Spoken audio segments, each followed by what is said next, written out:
Thanks so much.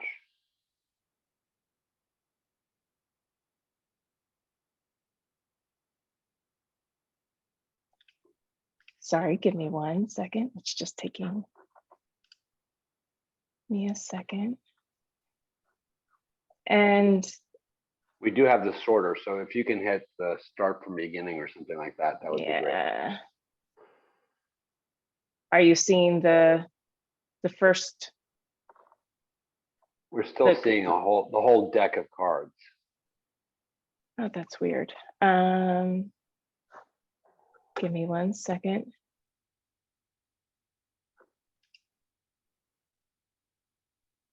Did anything change now? Nope. No. We had a flash for a second, but. Let me pause that. Not sure exactly what happened there. Let's try one more time. Let's try this. Oh, there you go. Okay. All right. So good evening, everybody. My name is, there you see it, Reverend Jack Abel, and my title is Senior Director of Spiritual Care. I'm very excited to be with you tonight. And I'm using a new device here, and I'm broadcasting in from my apartment very near the Caron, Pennsylvania campus in Wernersville. I'm in Sinking Spring, Pennsylvania. And I have earbuds and a new Zoom platform toy. So I apologize that it's not under my control. I'm going to be telling Corey to flip slides as we go along. But let's go one more, Corey. And so this is helpful. This is a slide that gives you a quick overview of how I was thinking about spending our time together tonight. And I'd like to spend some time providing you some information about how, as a clinical addiction chaplain, I teach about spirituality, and this becomes so important for people who are working on addiction recovery, but also family members who are related to it will benefit from the understanding, because as we'll get to later, spirituality is a family issue. Then I want to talk about different types of support alternatives. And finally, I'll kind of bring this home in terms of maybe practical suggestions for language and approaches that will be of benefit to family members more so than maybe the person who is seeking recovery themselves. So yeah, we can flip to the next one. This is just, Corey already mentioned it.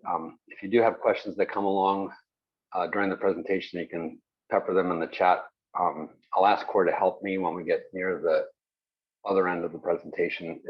I tend to run on and on. So, sorry, I'm just closing off a little notice here. I got my device. But if you do put questions in there, we'll try to address them. And if not able to be addressed, I might have Corey send them to me, and I'll see if we can do something to provide some resources for those who have questions afterwards. Let's move ahead again. Cool, fun slide, I think. On the left, there is a graphic of many colors and symbols from the major traditions of the world religions. And this is a graphic I use frequently. In fact, I use it at the Sunday chapel service, which is a renowned offering on our Wernersville campus. Some of you may have attended chapel and may remember seeing this on the table or on the vestments that I wear. And then I'm a big fan of these things. They're called word clouds. And I did not generate this particular one, but it's out there in the Google universe. But it kind of illuminates the diversity of thoughts and applications that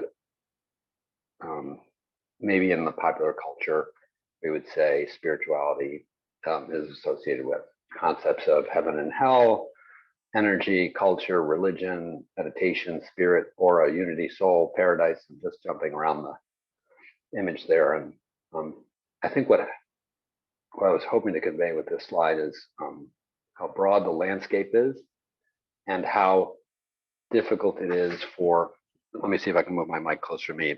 I have a little note that says too quiet. So hopefully that's helpful. Anyway, this slide is meant to just share as I begin to talk about spirituality and recovery. It's a broad landscape.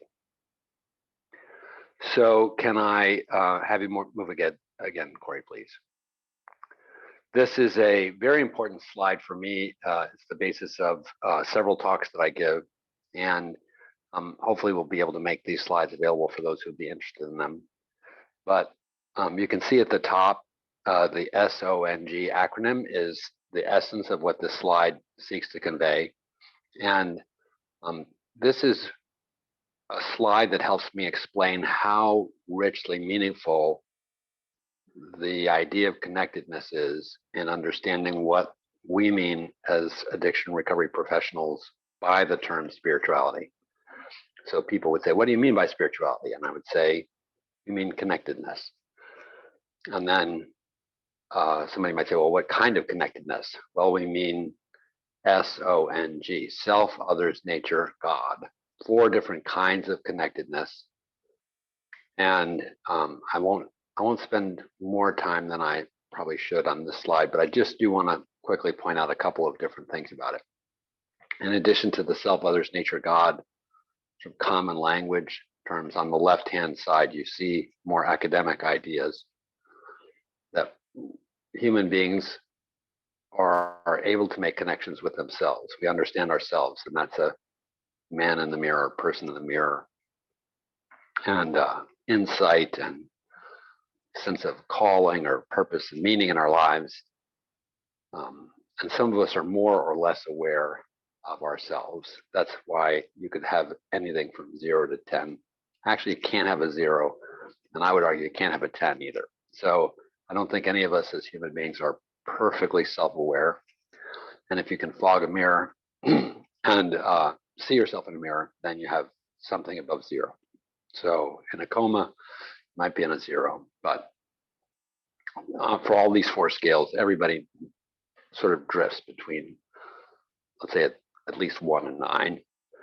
And good connectedness for day-to-day living of basic human functioning is 7 or 8. And poor connectedness, but definitely happens, especially for people suffering from use disorder. Poor connectedness is, let's say, 4 or below. And an extraordinary connectedness would be the 8-9 region. So the reflexive is perhaps peculiar and seems strange for people, but it's a part of how we do connect. And then the interpersonal is, I think, what most people would probably jump to when they think about connectedness, is connectedness with other human beings. And environmental, that could include certainly pets, but nature, and this might include diet, exercise, people who go for walks, like to row or swim, appreciate the length of day, have seasonal affective disorder in the winter when the days are shorter. That's one of these things I suffer from, is difficulty with a sense of natural connectedness in this time of year. And then at the end there on the graph is God is in the bar, but transcendent is the word on the left. And I put God in the bar on quotes because it is important for me to stress that belief in an entity that one would call God is certainly not necessary for spiritual connectedness in this 4th domain. And we teach about non-theistic religious traditions like Buddhism and Taoism are 2 very good examples. Some forms of Buddhism talk about God, but the idea of God is not a core component of the Buddhist model. And yet, Buddhism and Taoism are both very spiritual. And the way that they offer connectedness in this transcendent way is through a path or method. The Eightfold Path of Buddhism, and the Tao itself translates in English most often as the way. And one can be aligned, and that would be a kind of universal connectedness or transcendent connectedness when one's in the way or on the path. And one can veer away from that connectedness I don't want to get lost in the details of this thing, but it's just to say that if you're a family member and you're either new to recovery or you're trying to grow in your own journey of recovery and understand how a loved one who suffers from a use disorder is learning about this stuff in their recovery program, the core idea that recovery is spirituality is about connectedness is tremendously helpful. And then I think it may even be possible as an intuitive person to sort of judge what the top bar, which has the rainbow range of colors, like if you think of yourself or a person that you know, do you think of themselves as quite connected, moderately connected, or quite disconnected? Is a legitimate question to ask about that gets you into this idea of where they are spiritually. And then in the lower left and lower right of the graph, you see descriptors that I think are characteristic of people who are on the left quite disconnected. You have very significant personal and social problems. And on the more right-hand part of the continuum, you see greater effectiveness and capability of the human person to sort of deal with life's difficulties and find joy and peace and all these things that are so desirable. What is it in the American Life, Liberty, and the Pursuit of Happiness in the founding documents? There's also a scale that I learned something about, put up by the World Health Organization, and it's called the Quality of Life Index. And a person who is spiritually connected will score highly on the WHO QOL, the World Health Organization's Quality of Life Index. When a person who is quite disconnected will struggle. Their quality of life will diminish, and they may, I mean, you can get there just by being lost in an addiction, but they may also resort to more use of substances and or gambling or shopping or disordered eating, all those kinds of things that go wrong for our clients. And I have at the bottom in the middle this minimum, maximum, average, and range. There's a point that comes from looking at connectedness with people, which is that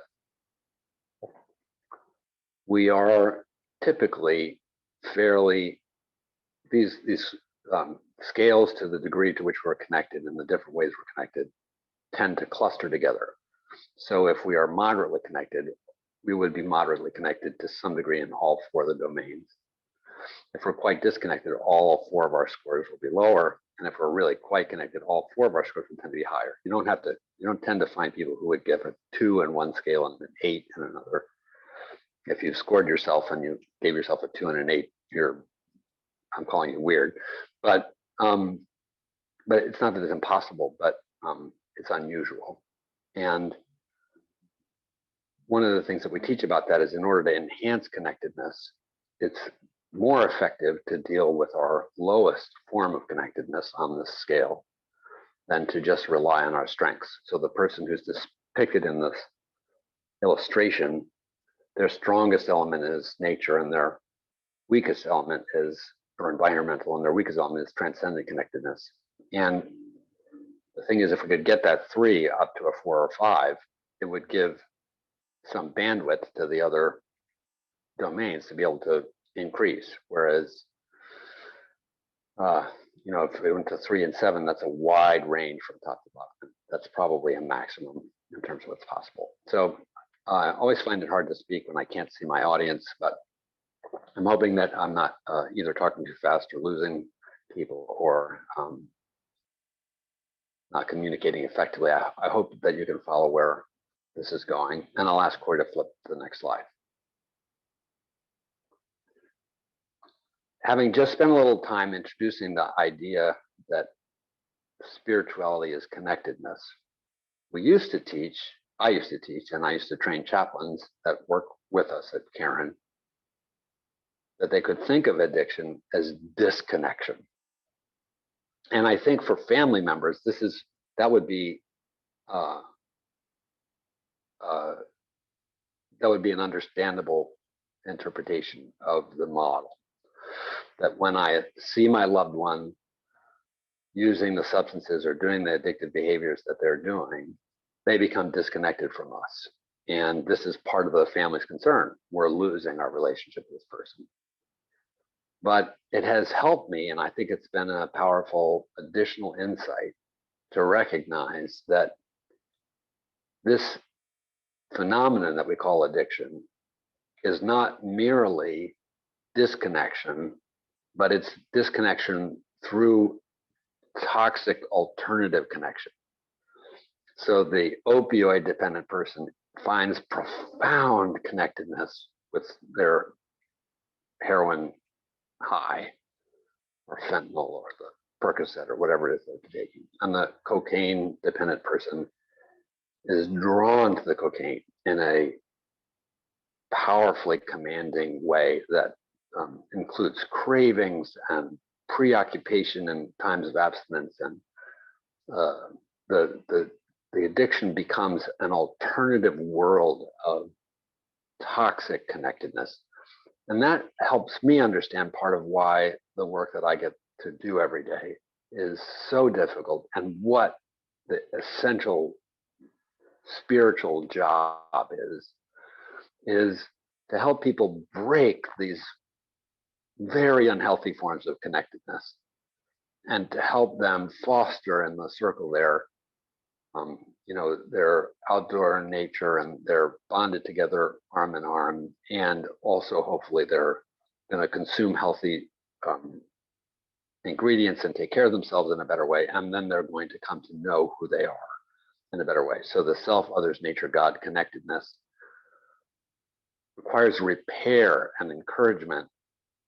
It's not as if connection goes away for an addict. It's that the connection apparatus of their lives becomes hijacked and is devoted all and entirely in a channel that frustrates every other form of connectedness. And I'm a person in long-term recovery myself, and as I say this, it makes me think back to my own plight when I was sick with my use disorder, and what it has meant for me to be able to be freed from daily use and to spend a long time working on my own recovery, and to feel like at different seasons in the long journey of my recovery, connectedness has meant different things. So I was just speaking with a group of patients today, and we were talking about 28 days being the common length of residential stay for a use disorder client, but how beguiling that is, in the sense that it can delude us into thinking that 28 days is a measure of some kind of significant solution in this project. And if you think about even building a great friendship or what it means to have a family, families are built over lifetimes, and at least marriage, for example, brings families together and brings a new person into a family system. And longitudinal is the word that we use academically to talk about things that take place over a long time. And spirituality, if it is in essence connectedness, will be repaired over long periods of time, not really in instants or moments. And it becomes eroded over a long period of time. So we watch the person recede from their healthy connectedness as they get further and further into the addictive disorder. And then with a spin into abstinence, there is the capacity to come back into relationship. But that does take time and effort. There can be forward and backward progress as part of the journey. And our timelines as people witnessing and participating in this are best set not at 28 days, but to think about milestones, 3 months, 6 months, 1 year, 2 years, 5 years, 10 years.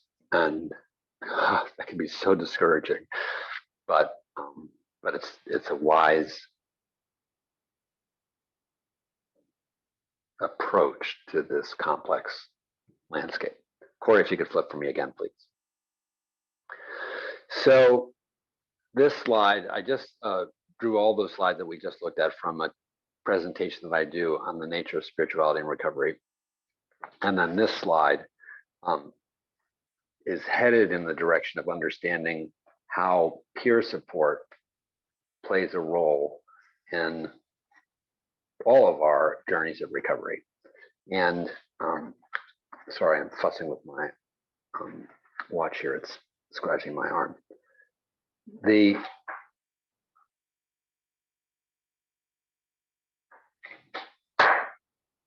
was just looking at the time also.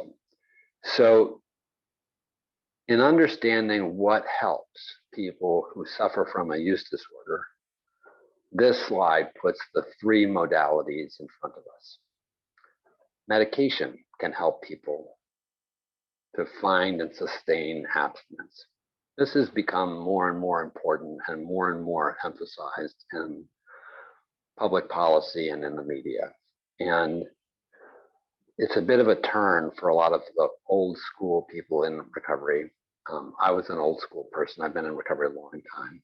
When I began my recovery, people didn't really think about medicine as playing a role in helping people get and stay sober. But I watch it every day in residential addiction treatment, helping people not only through detox, but then managing mental health concerns with approved medications. And there are a set of medications that can be really helpful for sustaining long-term recovery.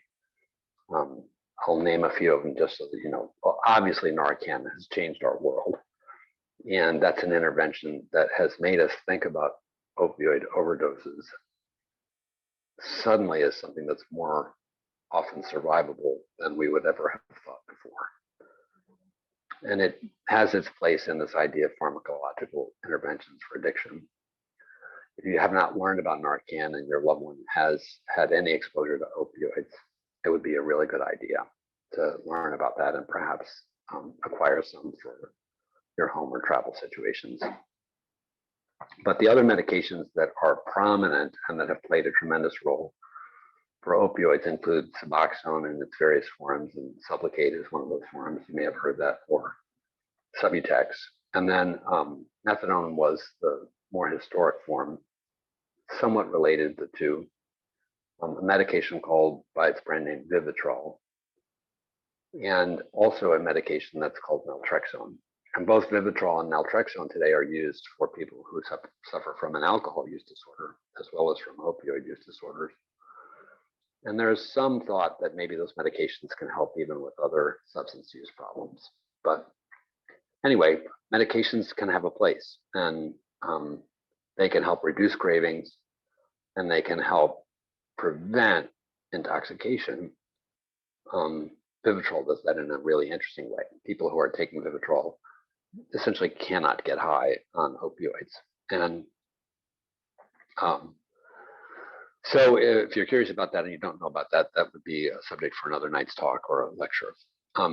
At the bottom of the slide there is the individual and group therapies. This is what always had the front seat in medical approaches to mental health and still deserves a privileged place.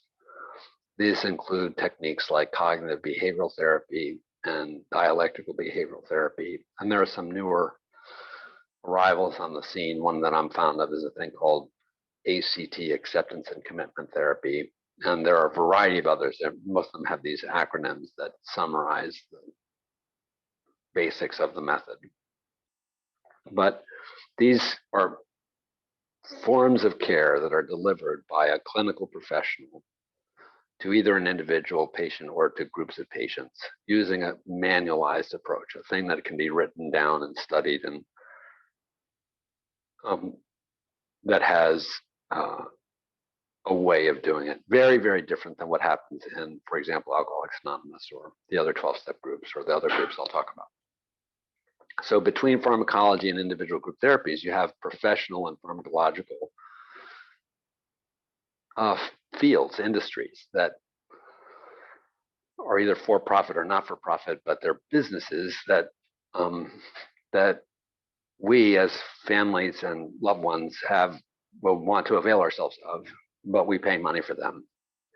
And since the 1930s, in the world of trying to care for people who suffer from addiction, with the founding of Alcoholics Anonymous, there have been also these peer or mutual support groups as a third leg of this three-legged stool.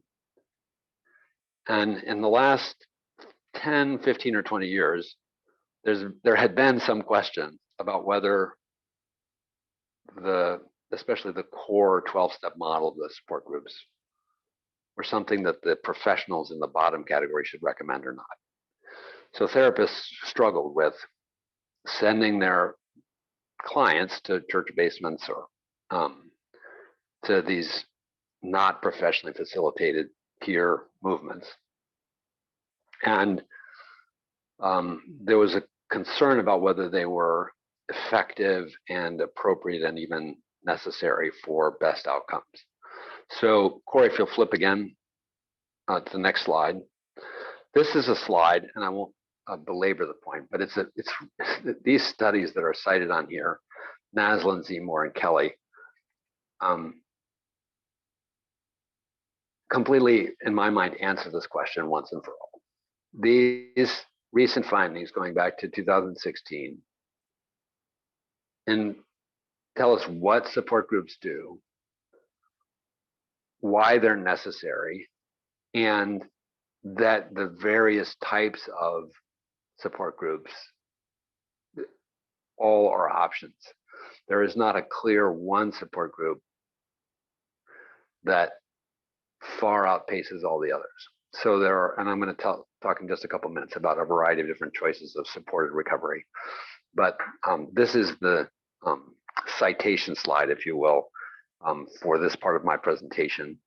It's just to say there is evidence-based research that shows that if you only do therapy and medication, you don't get as good a result as if you do therapy, appropriate medication interventions, and support group participation. Now, for some people, no medication is fine, but it's important to ask all three of the questions. What kind of a therapy would this person benefit from? What kind of medication would this person benefit from at each stage of their journey?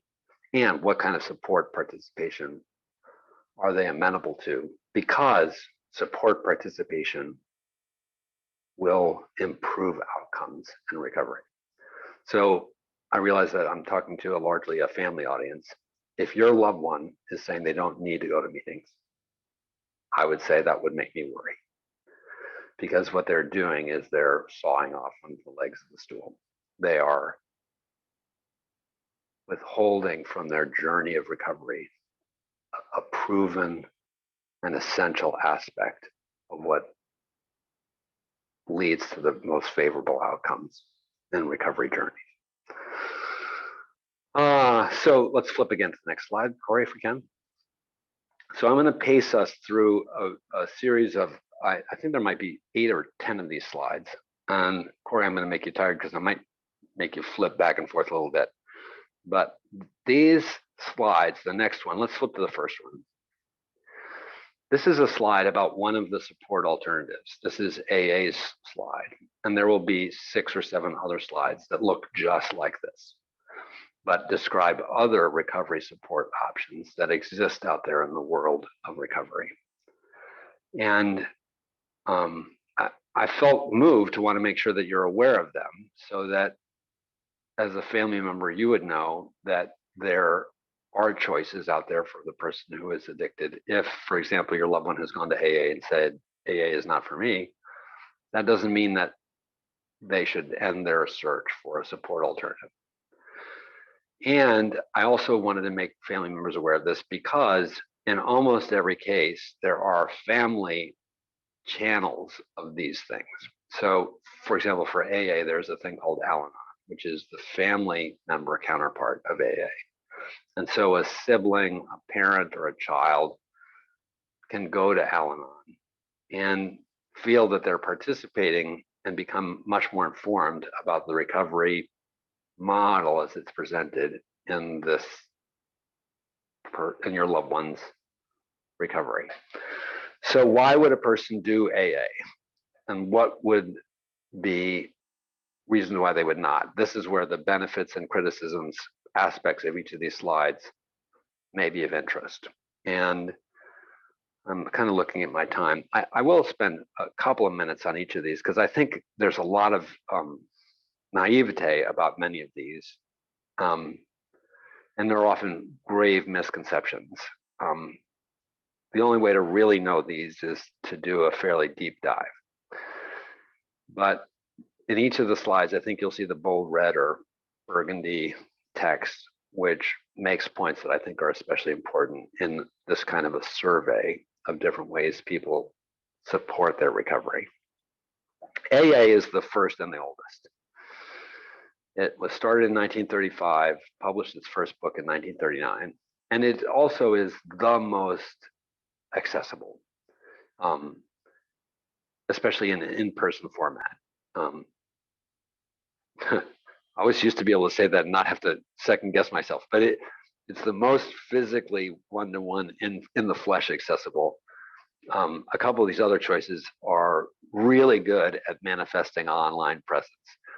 AA only learned to manifest a very effective online presence after the COVID phenomenon changed our world in 2020. So today you can do AA very effectively online. And as a sidebar, I will say, if your loved one is doing online meetings, I originally was a little suspicious about whether that was going to be sufficient and would work and be helpful, but there is good evidence to suggest that online presence has been really good for newcomers, and that supporting your recovery with online interaction can really work. And in the earliest phases of recovery, online somewhat outpaces in-person presence, I think maybe because of inconveniences, but in the long run, they're about on the par. So at 2, 5, and 10 years, people who do exclusively online or do exclusively in person or do some mix, no one of those is necessarily in the long run recommended. But there's even some argument for saying that the newcomer may do a little better with a stronger online emphasis. I'll make some recommendations at the close if I stay to the whole slide thing about things that one can do. But one of the things that I've learned in many areas of study is that studying the founding documents in any field is part of what it means to learn something.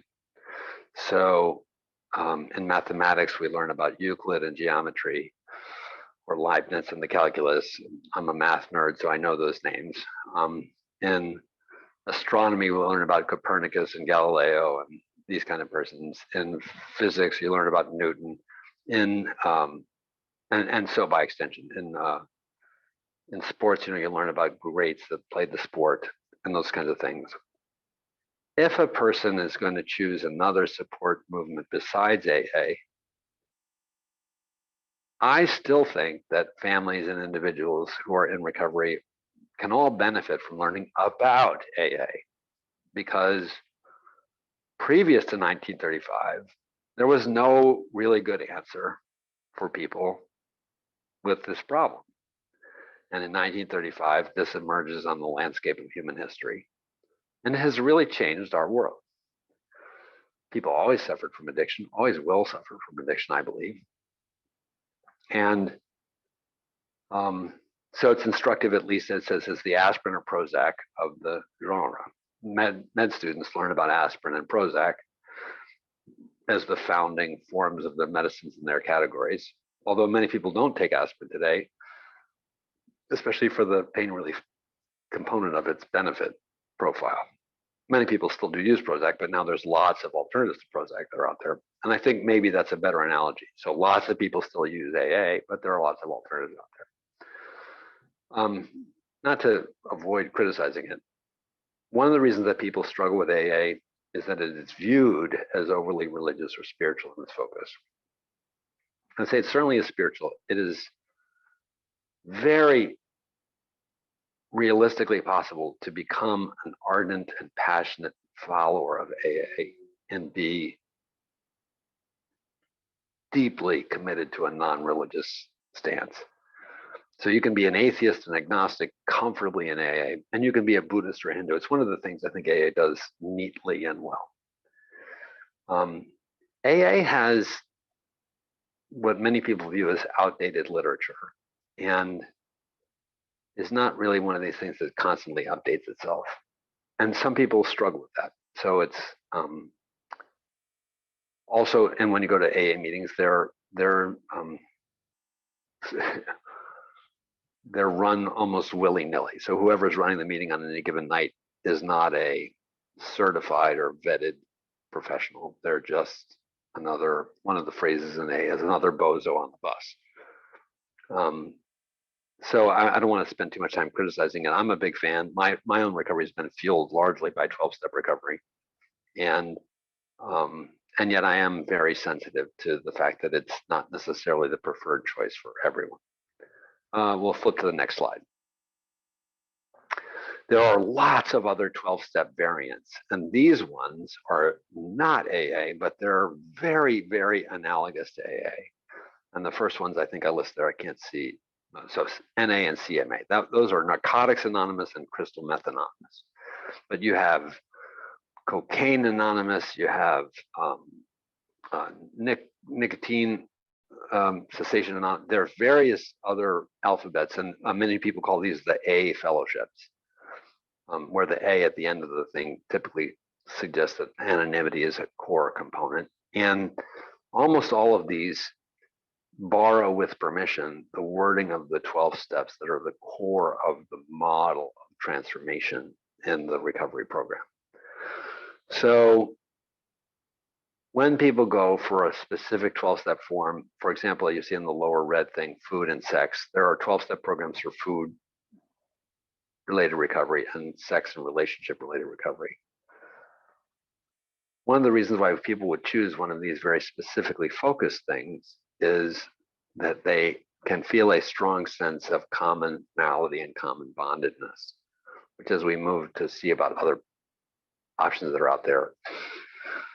The other options that are out there, you might have a person who is meth addicted, another person who's alcohol addicted, another person who's gambling disorder, another person with a food related disorder, and they're all sitting in the room together or they're on the Zoom thing together. And there can be a little bit less of a sense of common bondedness because the different substance or behavior that you become so misconnected with brings characteristic features to its addiction. You know, a meth addict has a different world that they inhabit than the alcohol use disorder person, or so on. So I am generally fairly supportive of this. Also, between AA and NA today, those are the two oldest ones in this category. And there is a very strong difference in feel between the AA and the NA communities. And some people just really like one or the other.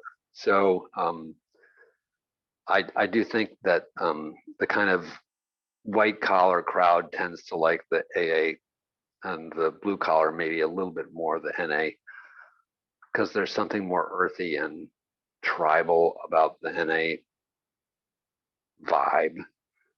And there's something,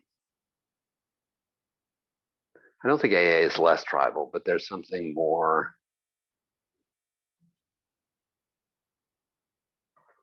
I'll use an old fashioned or whatever.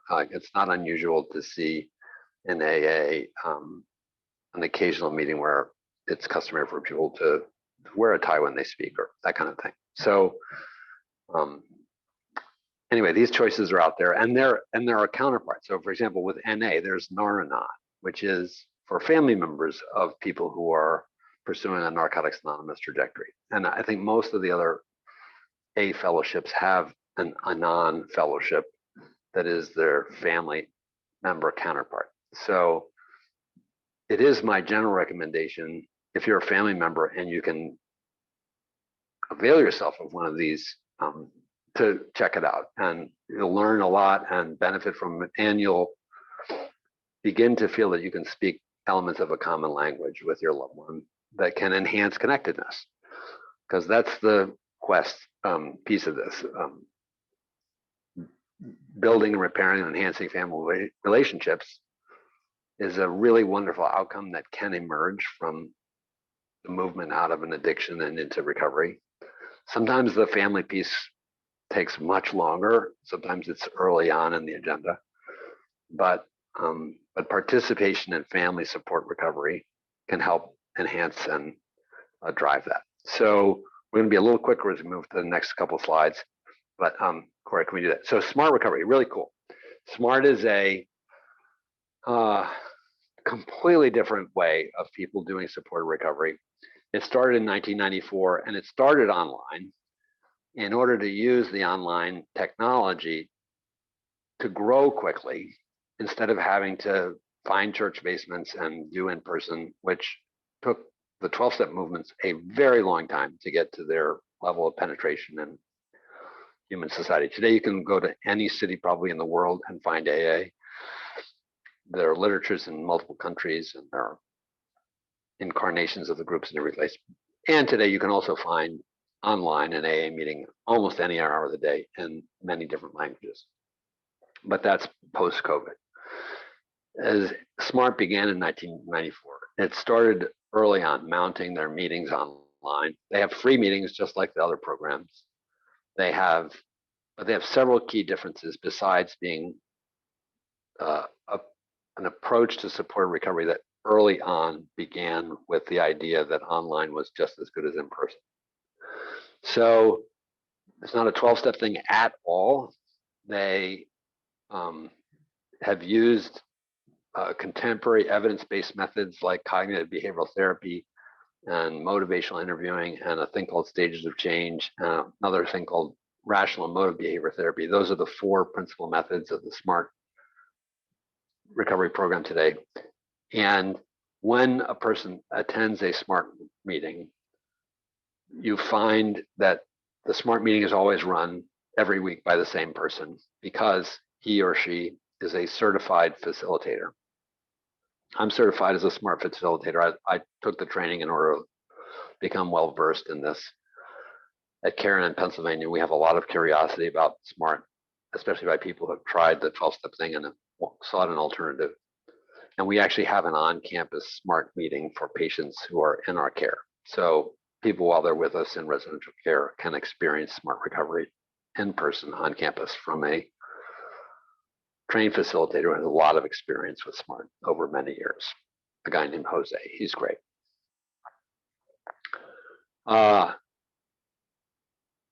Another distinctive about the SMART recovery approach is that it is quiet about spirituality. It's not in any way opposed to people thinking about spirituality as I've defined it, nor about religion.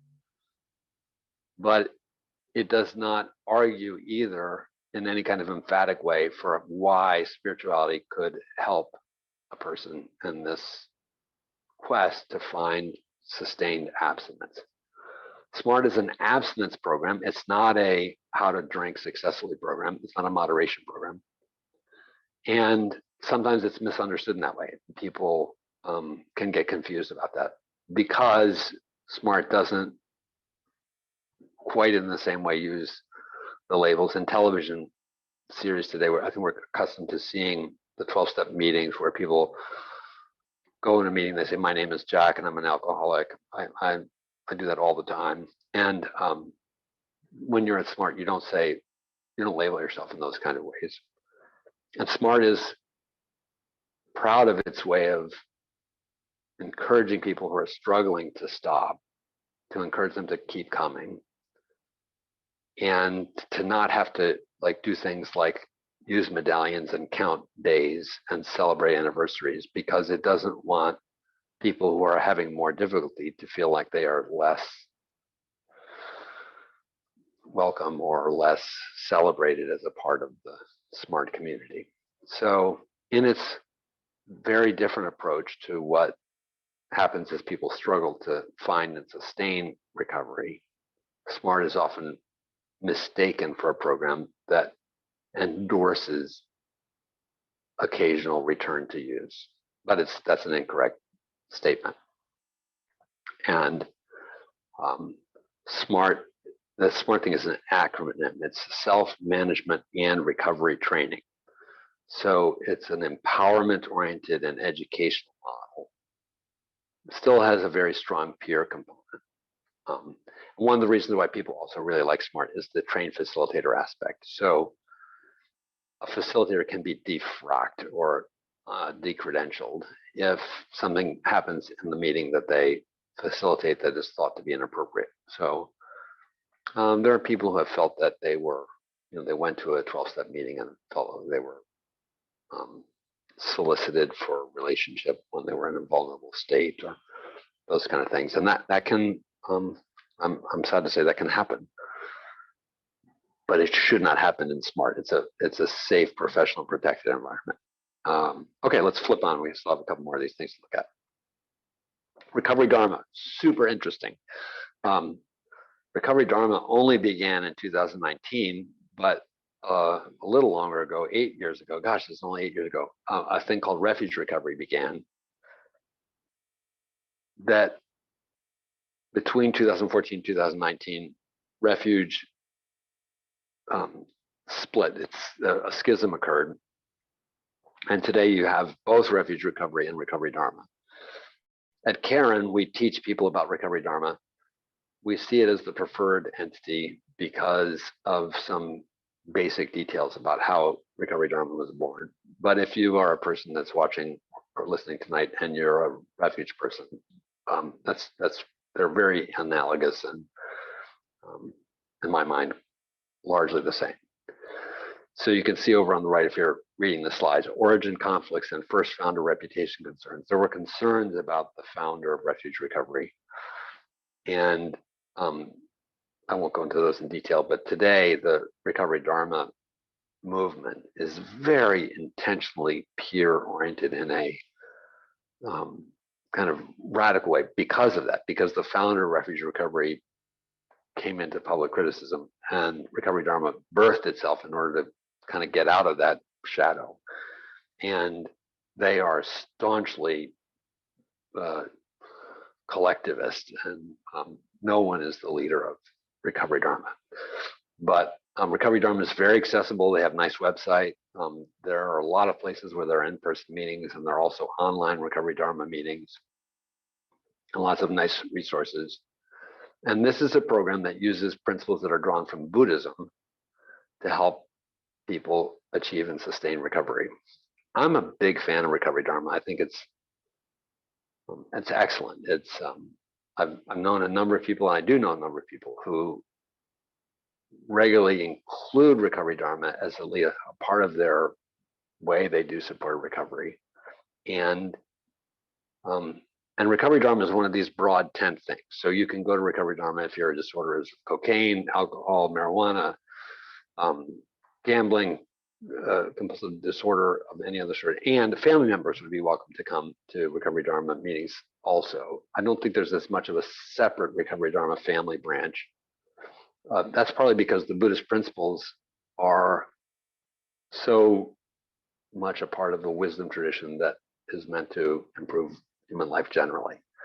And so I might have misstated something. I have to go look and see if Dharma has a separate family program or not. But it is a broad tent kind of program. And if you're a person who's interested in a non-theistic, and meditation is a very big component of Dharma.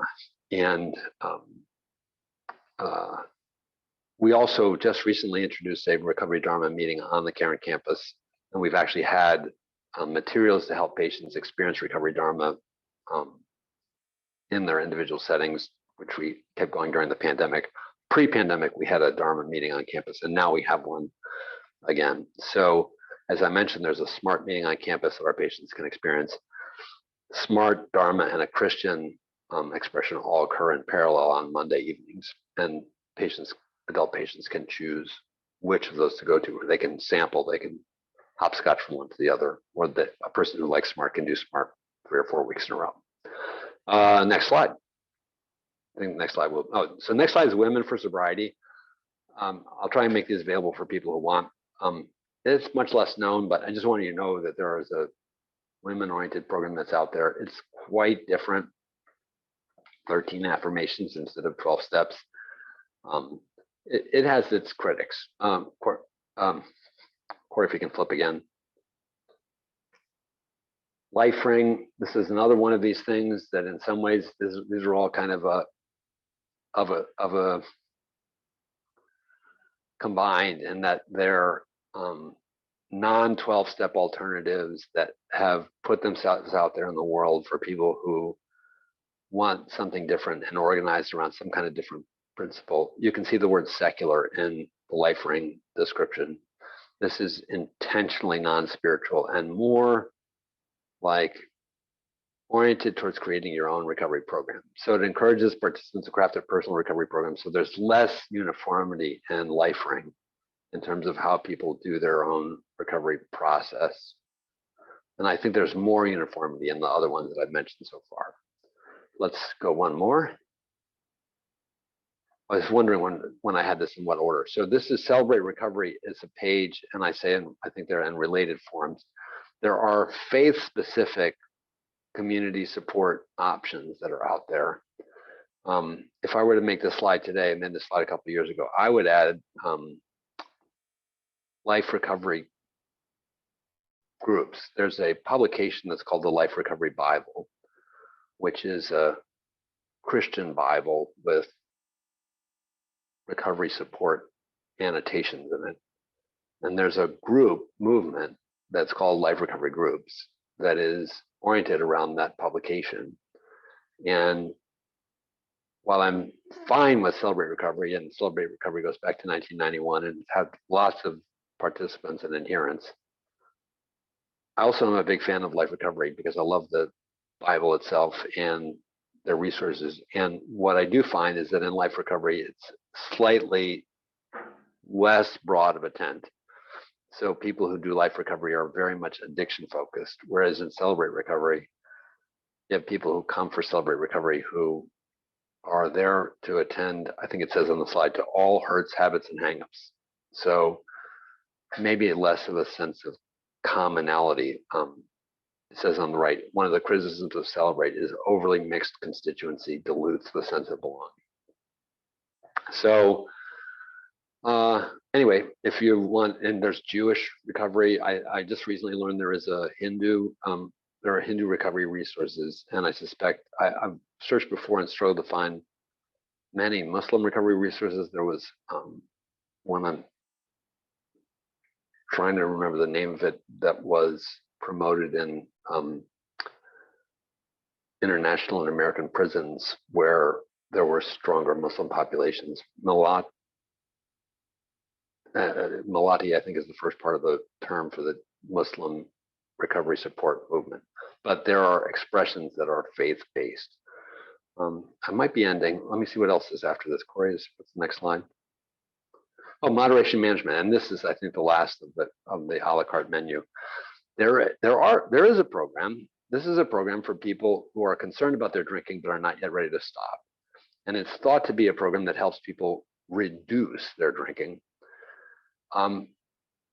I will say I've never been a person who has recommended anyone to moderation management, because usually by the time I become in relationship with someone, it's fairly clear that they would meet the criteria medically for a substance use disorder. And a person who meets the criteria for a substance use disorder is already beyond the point at which medically it would be sound for any practitioner to recommend that they experiment with partial reduction of their consumption, because we've just seen it's been terribly ineffective.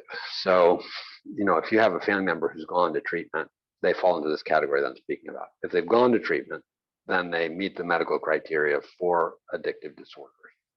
And if they're telling you that they plan on controlling their drinking or their using, I would again be very worried. You might want to refer them to something in moderation management if they can't be persuaded to move away from that, because I think also people have found in moderation management, you get to see people really struggle. And many people who go to moderation management, including its founder, upgrade, if that's a fair term, to one of the more abstinence-oriented recovery programs in order to, save their lives and improve the quality of their existence. But there are people who can cut down successfully, and moderation management is for that person who wants some help in doing that. And years ago, there was this perspective out there in the media and even in the field of addiction care that addiction was this kind of hopeless disorder and that no one gets better, and even outcomes in treatment are awful. And there were reasons that contributed to that.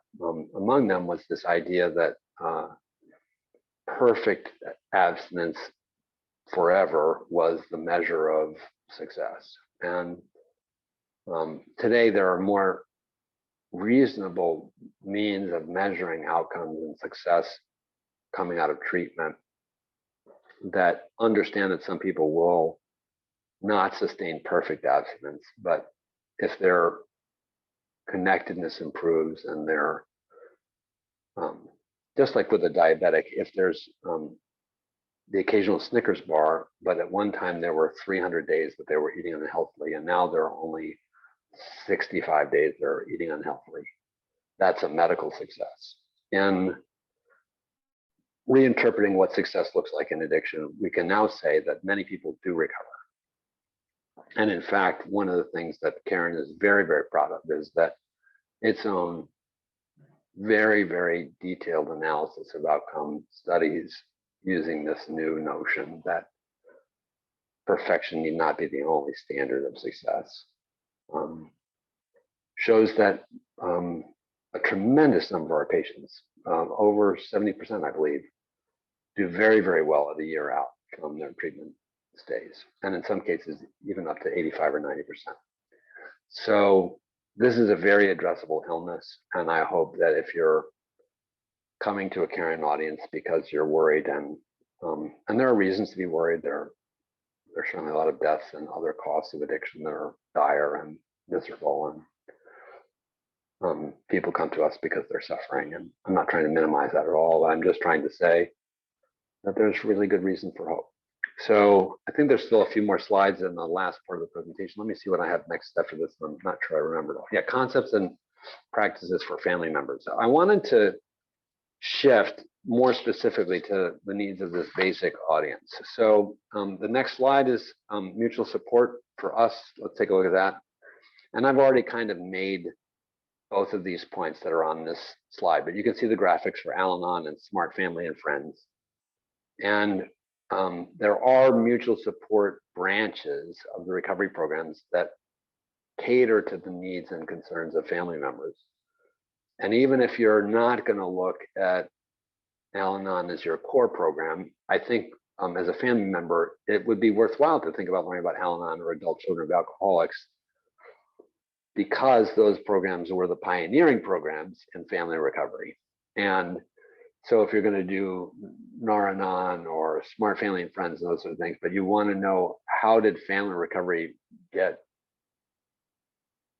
to be a part of what was thought to be the agenda, you can look at the founding movements, just like we tell people at Caron who are going to do Dharma or something like that, but they might still want to learn about the 12 steps because they're foundational in terms of understanding how this all works. My next slide is a clinical one, but I want to draw some lessons from how we train people to help patients that can really be useful for family members too. So, and this is not to take away from our family professionals who will tell you that there really is no wise way to counsel family members to help their family members. Like it can be perilous to think about yourself as the helping agent. Really, the healthiest thing to do is to get well yourself and love, in some certain sense at a distance, and learn to set appropriate and healthy boundaries. And that's the really difficult term for family members, is to stop things like counting times that our loved ones are using, or trying to set guardrails that prevent them from getting in trouble, or making excuses for them to our wider communities. So pulling back is really good, but nonetheless, you're still going to be involved in interpersonal relationships and dialogue and conversations with your loved one. So when you are in those circumstances, one of the things I will share with you is that as a clinical professional, I've been trained, I should not even give advice. That advice doesn't really work in almost all human settings unless I happen as the advice giver to hit on something that the person was already planning on doing. The bottom bullet says a person must decide to act, and the art of this technique called motivational interviewing is to figure out what the person that you're working with really already wants to do that is likely to be supportive of the goal that I have in mind. So for me, I'm hired and paid to help people achieve and sustain abstinence. But most of the folks who come to us don't really want to do that. They do, however, want, for example, to get their families off their back, or not be in trouble at work, or stop getting DUIs. And of course, each of those three goals, which are the person's goals themselves, would be helped by cessation of consuming the substances. So the idea of this method is to cheer on and support the goals that our loved ones have, which, in order to realize those goals, would either require or benefit from the recovery path I so wish my loved one would undertake. So cheerleading for things like going back to school, if that's a person's goal, or getting the job in the field that they want, or repairing their marriage or relationships or whatever, that's the stuff I can cheerlead for, rather than trying to say, you really need to stop drinking in order to get there, whatever. So it's the directive and advisory statements that I make that are the least wise, and often, in fact, can undermine the relationship. So, and that's true for me as a clinical professional. That's just as true for family members. I know it was true for me and my family. And when my mom or dad would say to me, and it often would come with my full name, John Francis Abel, and then I was like, oh, here it comes. And immediately some part of my ears would close, because I wasn't open to advice giving and that kind of direct counsel. So I'm very empathic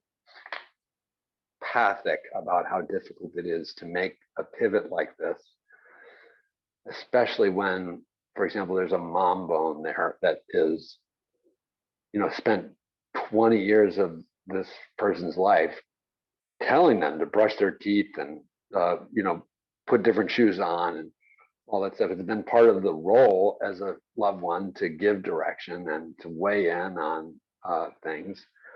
And now realizing that that has become counterproductive can be really difficult. So, but it's a spiritual move. In other words, is if the goal in all of our cases is to enhance our connectedness, then we don't want to do things that will undermine our connectedness.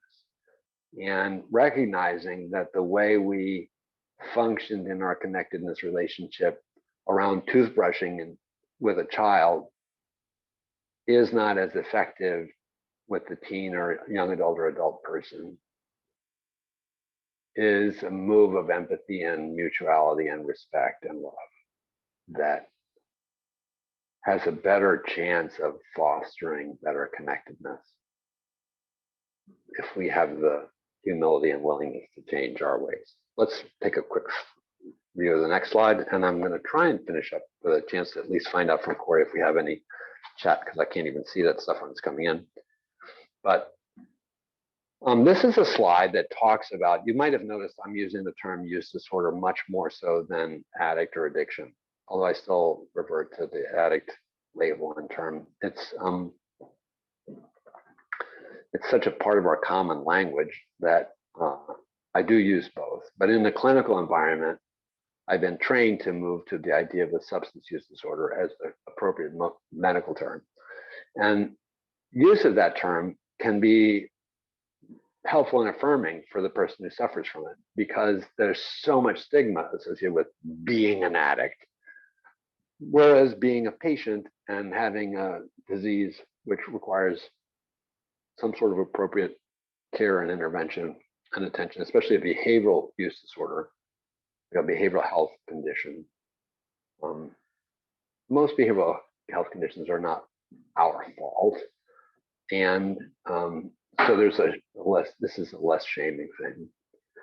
Another thing that I hope that you might take from the time that I've had a chance to spend with you is to realize that there are really a lot of choices. So it might be helpful as you talk to a loved one or talk to friends and family in your community or whatever, to just keep in mind that there are lots of mutual support alternatives. And so the old school way was, are you going to AA or are you going to a 12-step meeting? But today we should be saying, are you availing yourself of a peer community? And are you doing something to not have to go through this journey alone? The idea of, I did a lecture on this morning for our residential patients, was encouraging them to think of recovery as a long-term quest and to envision themselves as being on a journey, rather than conceiving of their entrance into treatment as having like you would have a broken leg that needs to be set in a cast, and you use crutches or whatever for a limited period of time, and then your deficit is amended or fixed and you're back to the part which you were before. So while I do believe that addiction is appropriately conceived as a disease, I also think, because it's a behavioral health condition, that the disease orientation can be so negative and create this kind of fix it and it's done mindset, like give me the antibiotic and when it's gone, I'll be fine. When in fact it's a chronic illness, a chronic condition. And like all these chronic conditions, my hypertension management is something I have to undertake day after day after day. And my sobriety is something I have to nurture, cherish, sustain, and attend to over the long journey of my life.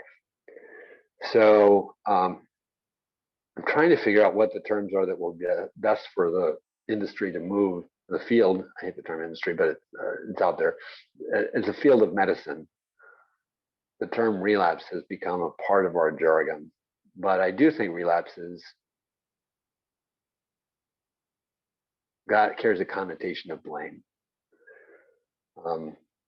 I've had a couple of bouts with cancer myself, and I will share, when one of my cancers was cancer of the bladder, and after following treatment recommendations, my cancer recurred, and I wasn't called a cancer relapse patient. I think I would have struggled with that. But they didn't. They called it a recurrence. And in fact, I was described at the bottom of the slide. I was told that I had refractory bladder cancer, which is a neat term, which means that my bladder cancer did not respond well to conventional treatment methods. So I think many of our patients, who we call relapse patients, are really patients who have refractory use disorder illness. Their addictive presentation has not responded well to treatment.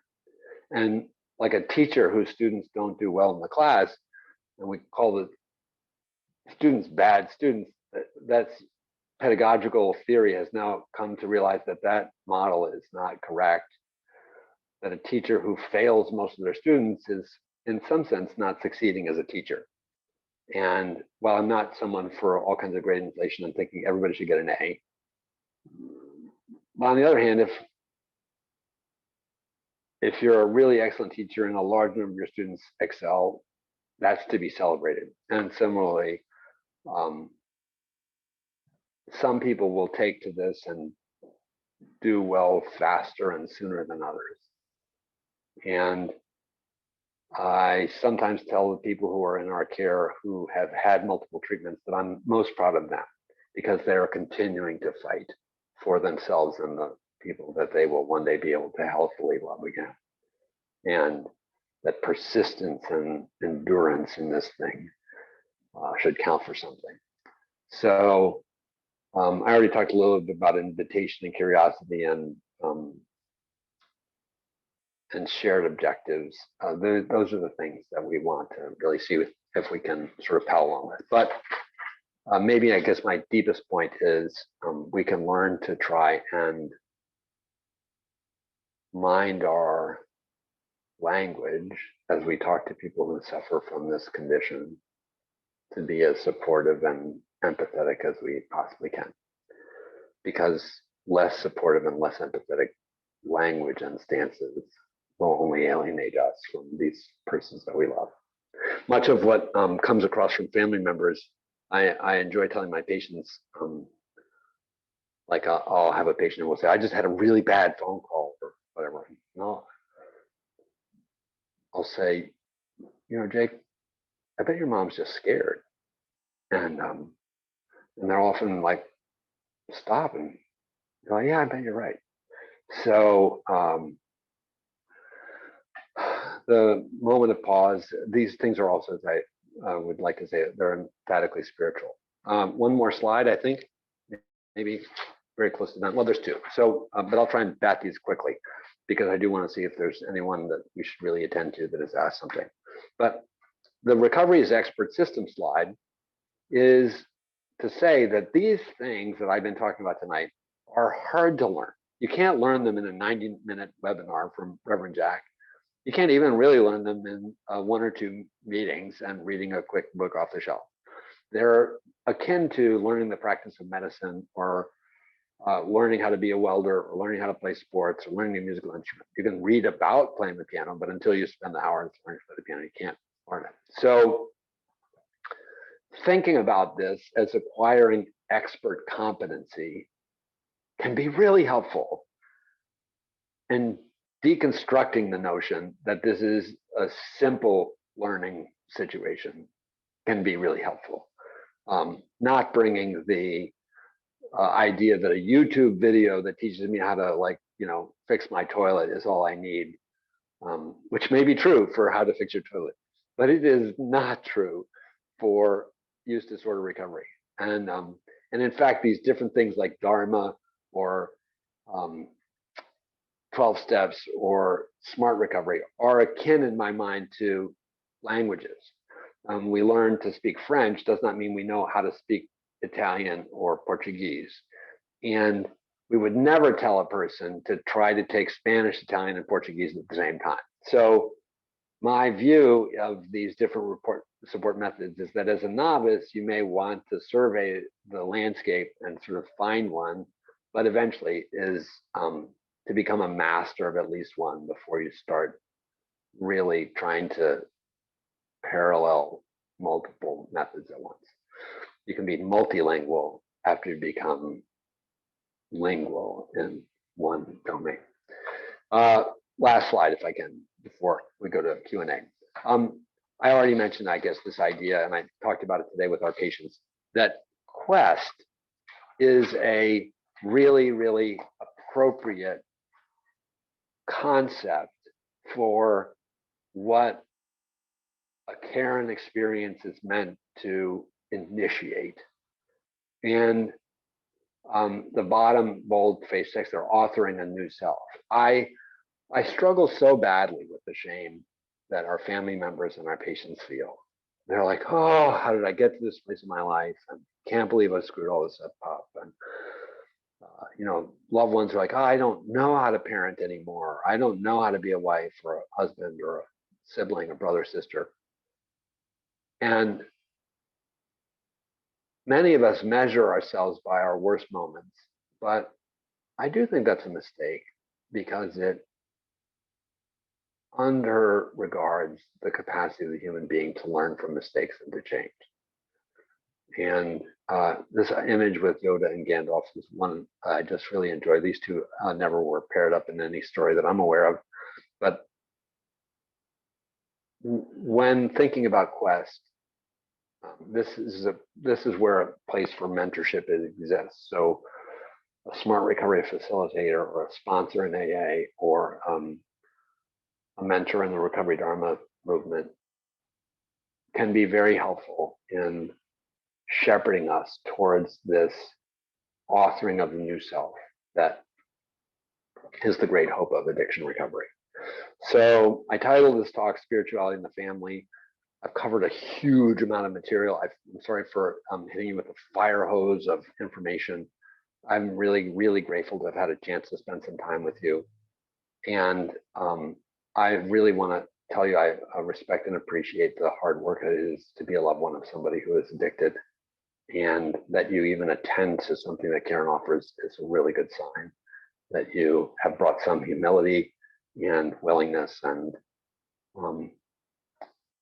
some honest self-appraisal of your sense of need to this part of your journey. So I hold you all as members of our Caron family and patient community in my prayers. And this has been a great time for me. So I'm going to ask Corey if she'll flip out of the screen mode so I can maybe see her, and maybe she has taken a look at the chat. I haven't even looked at all. And I'm happy to field a question or call or comment if anyone has any of those. And Corey, if you want to moderate, that would be awesome. So I am just making a request for the materials. Would not be someone sharing that loving the language, especially about your journey of recovery and supporting your recovery, that would not be solid in their recovery without the cope and Al-Anon. So at least for that, if anyone to take themselves off of I'm